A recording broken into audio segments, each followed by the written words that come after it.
Assalamualaikum warahmatullahi wabarakatuh. Nama saya Dimas Kurnia Putra. Saya dari kelas DPR K002.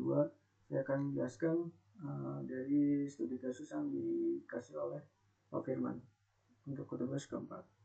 Yang pertama, sebuah perusahaan PT Cyber Solusi Bangsa yang membuat server aplikasi untuk melayani 5.000 user dengan model memisahkan web server, database server, serta server penyimpanan atau object storage. Bagaimana solusi yang saya tawarkan? Saya akan memberikan topologi, perhitungan biaya, IP address, dan konfigurasi port pada server. Yang pertama, untuk topologi, untuk melayani 5.000 pengguna, saya akan membangun arsitektur server yang memisahkan web server, database server, dan objek storage server.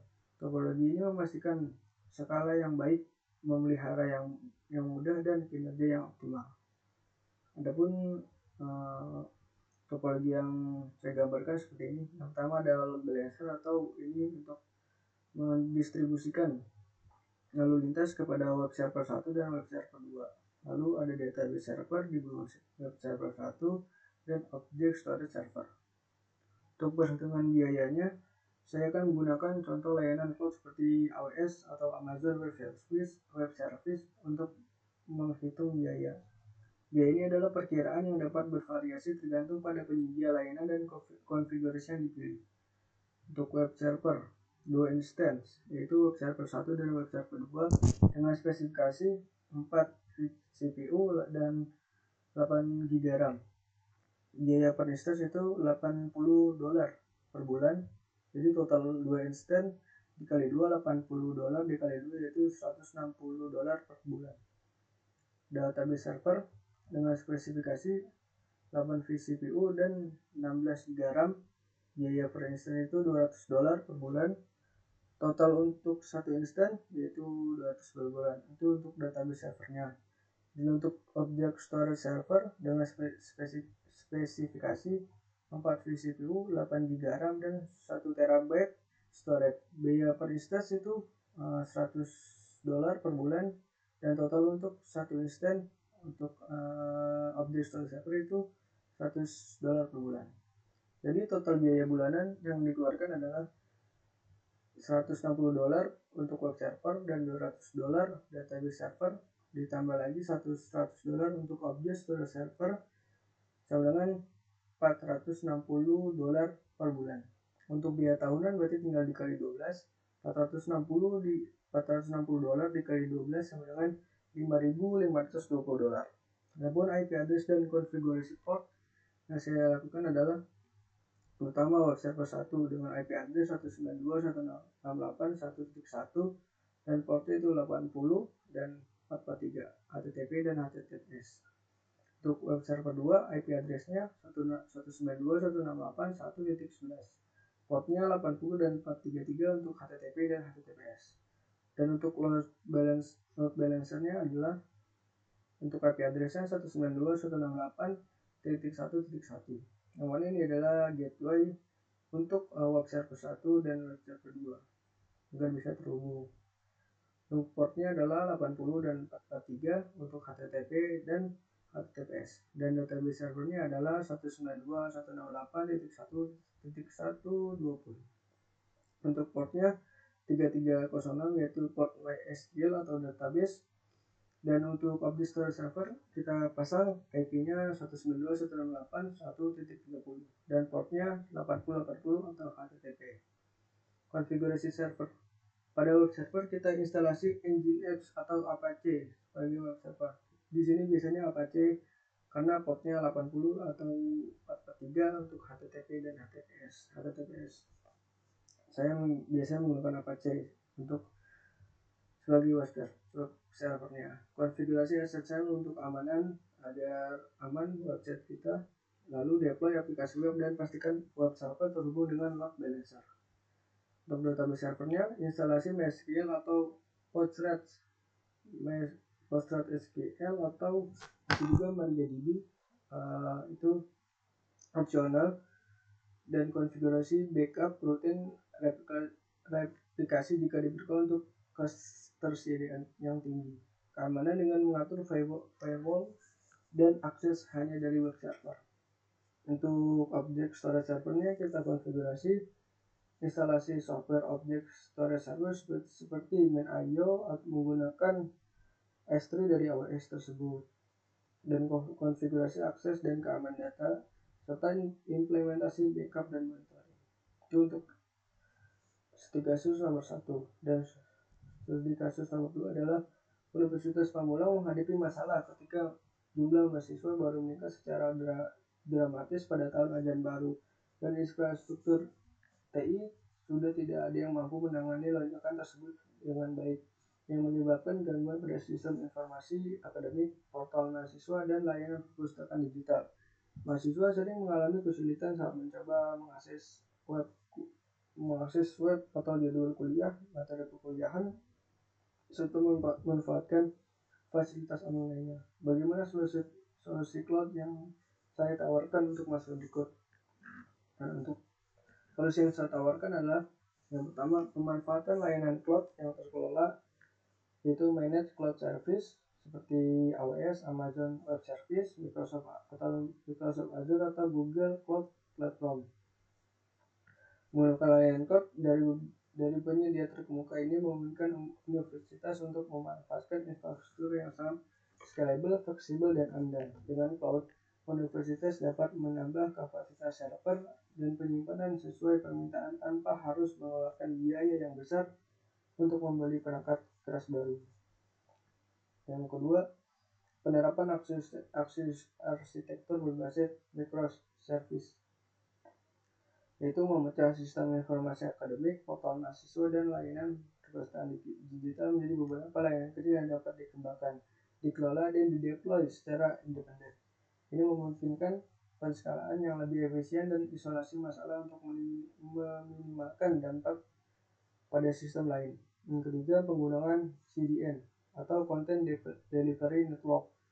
CDN seperti Cloudflare atau Amazon di CloudFront menggunakan CDN untuk mengcache dan mendistribusikan konten statis seperti materi perkuliahan dan jadwal kuliah di server yang lebih dekat dengan penggunaan air. Ini mengurangi beban pada server utama dan mempercepat waktu akses bagi mahasiswa. Yang keempat, auto-scaling dan load balancing. Auto-scaling mengkonfigurasi auto-scaling untuk menambah dan mengurangi instance server secara otomatis berdasarkan beban kerja. Ini memastikan bahwa sistem dapat menangani lonjakan traffic dengan menambah kapasitas secara dinamis. Load balancer menggunakan load balancer untuk mendistribusikan traffic secara merata ke beberapa server sehingga tidak ada satu server pun yang kelebihan beban. Yang kelima, layanan database server yang terkelola. Database terkelola maksudnya adalah managed database yang terkelola, managed database service, menggunakan layanan database terkelola seperti Amazon RDS, Azure SQL Database, atau Google Cloud SQL untuk database akademik. Ini memberikan skalabilitas, backup otomatis, dan pengelolaan yang lebih mudah. 6. Backup dan disaster recovery. Backup dan DR disaster recovery mengimplementasikan strategi backup yang kuat dan rencana pemulihan bencana untuk memastikan data mahasiswa dan operasional akademik tetap aman dan dapat dipulihkan dengan tepat jika terjadi masalah. Contoh implementasinya adalah pertama dengan topologi front end, yaitu kita buat untuk portal mahasiswa, layanan perpustakaan menggunakan CDN dan load balancer. Untuk backend, sistem informasi akademik menggunakan server auto scaling yang dideploy di cloud. Lalu database menggunakan layanan database yang terkelola dan object storage untuk menyimpan materi perkuliahan dan dokumen digital lainnya. Perhitungan biaya, hitung biaya layanan cloud berdasarkan perkiraan sumber daya seperti instant server, storage, bandwidth, dan layanan database. Biaya bulanan untuk layanan cloud dapat berkisar beberapa ratus hingga beberapa ribu dolar, tergantung pada skala dan kebutuhan yang spesifik. Lalu IP address dan konfigurasi port, menggunakan IP public yang disediakan oleh penyedia port atau server front-end dan back-end. Biasanya dapat dari Amazon atau Azure IP-nya. Dan konfigurasi port standar seperti port 80 dan 443 untuk HTTP dan HTTPS. Port 336 untuk MySQL database untuk menyimpan data-data di database. Dan port lain yang relevan untuk aplikasi spesifik. Dan akhirnya Universitas Semarang dapat memastikan bahwa infrastruktur TI mereka mampu menangani lonjakan jumlah mahasiswa, meningkatkan pengalaman pengguna, dan minimalkan gangguan pada layanan akademik dan perpustakaan digital. Yang sertifikasi nomor 3, bagaimana Anda memahami konsep otomatisasi dan orkestrasi dalam infrastruktur server, dengan studi kasus, dan kapan konsep otomatisasi dan orkestrasi diterapkan pada infrastruktur server. Lalu jawaban saya adalah konsep otomatisasi dan orkestrasi dalam infrastruktur server. Otomatisasi mengacu pada penggunaan teknologi untuk menjalankan tugas berulang secara otomatis seperti penyediaan, konfigurasi, dan penerapan sumber daya TI yang lainnya. Ini membantu meningkatkan efisiensi, konsistensi, dan mengurangi risiko kesalahan manusia. Alat yang sering digunakan termasuk script, API, dan alat manajemen konfigurasi seperti Ansible, Puppet, atau Chef. Orkestrasi melibatkan koordinasi dan penggunaan otomatisasi dari berbagai layanan dan tugas dalam infrastruktur TI untuk memastikan mereka bekerja sama dengan efisien. Orkestrasi seperti Kubernetes digunakan untuk mengelola kontainer dan microservice, memastikan bahwa semua bagian aplikasi berfungsi dengan baik bersama. Di kasus penerapan microservice pada e-commerce. Untuk sebuah perusahaan e-commerce memutuskan untuk memindahkan arsitektur monolitiknya ke arsitektur microservice menggunakan Kubernetes. Pertama, otomatisasi menggunakan Ansible untuk otomatisasikan penyediaan dan konfigurasi server, CI atau CD, pipeline untuk mengotomatisasi pengujian dan beberapa kode. Yang kedua, orkestrasi menggunakan Kubernetes untuk mengelola kontainer, mengatur penempatan, skala, dan pengelolaan lifecycle aplikasi microservice. Dan selanjutnya untuk studi kasus nomor 4, sebuah perusahaan asuransi yang beroperasi di Indonesia membuat infrastruktur server mereka di Turki. Di dalam server mereka berisikan informasi data nasabah warga Indonesia. Bagaimana pandangan Anda terhadap hal berikut berdasarkan regulasi yang berlaku di Indonesia? Dan jawaban saya adalah berdasarkan regulasi yang berlaku di Indonesia, khususnya peraturan pemerintah yaitu nomor 71 tahun 2019 tentang penyelenggaraan sistem dan transaksi elektronik, dan peraturan otoritas jasa keuangan, ada beberapa hal penting yang perlu diperhatikan. Yang pertama, pandangan terhadap infrastruktur server di luar negeri. Lokasi data. Regulasinya PSTI mengatur bahwa penyelenggaraan sistem elektronik atau PSE sektor publik wajib menempatkan pusat data dan pusat pemilihan bencana di wilayah Indonesia. Dan peraturan otoritas jasa keuangan untuk sektor jasa keuangan ada persyaratan tambahan dari OJK yang juga mendorong penyimpanan data di dalam negeri.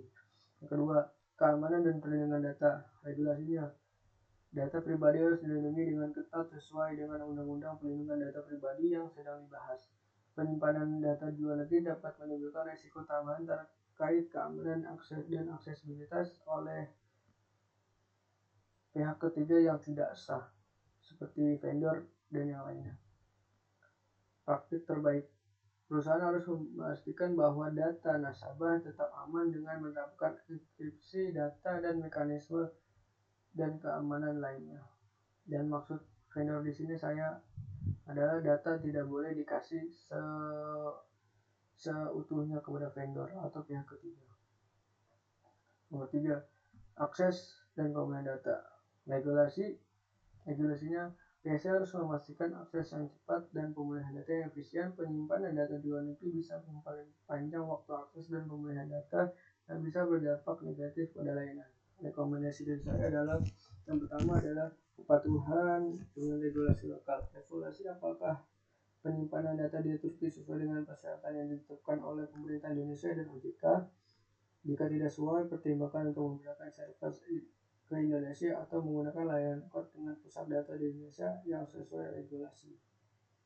Yang kedua, keamanan data. Pastikan data terenkripsi dengan baik dalam penyimpanan maupun saat dalam transmisi. Tetapkan kontrol akses yang ketat dan monitor secara berkala. Yang ketiga, konsultasi dengan ahli hukum dan TI. Lakukan konsultasi ahli hukum dan pakar TI untuk memastikan bahwa semua langkah yang diambil sesuai dengan regulasi yang berlaku dan standar industri. Ya, itu saja dari saya. Assalamualaikum warahmatullahi wabarakatuh.